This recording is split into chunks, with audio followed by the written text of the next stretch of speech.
first of all, black people ain't had nothing to do with this. We wasn't nowhere near Utah. So I'm like, how was the response to go after black students? And it's interesting because I was talking to one of my best friends who graduated from Grambling. And I was like, is Grambling on lockdown? Because, like, it was just kind of, like, in the moment. And it's like we're getting these alerts about this school and that school, Hampton, and all these different schools. So I was like, what is happening?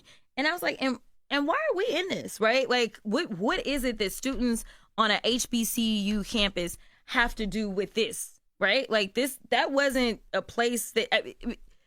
let me point this out. We have had school shootings that have taken place on all types of campuses. And there are those, specifically on the right, that always want to put out this idea that black folk are dangerous and criminal, and we just have more of a propensity to commit crimes and things like that. Do you know how many school shootings we've had at a HBCU? Zero. One of the safest campus that you can be, a safe haven. And it is interesting because those campuses were created out of kind of this segregation idea. But we don't do that.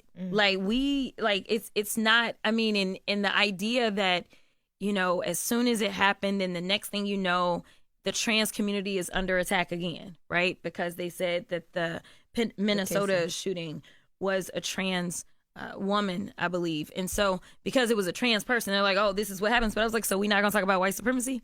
Like, we're not going to talk about the fact that the vast majority of these shootings, whether they are seen as political or not, if we look at the numbers, white supremacy ideology.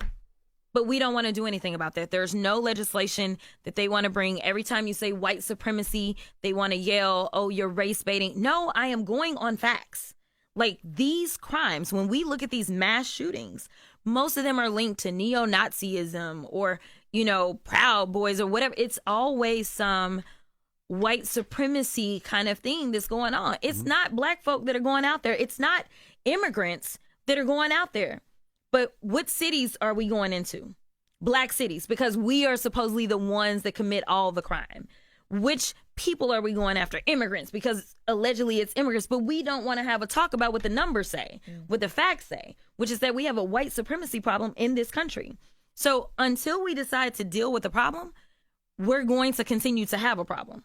For her hair, nails, feet, she did the finger thumb type and said, Glock it.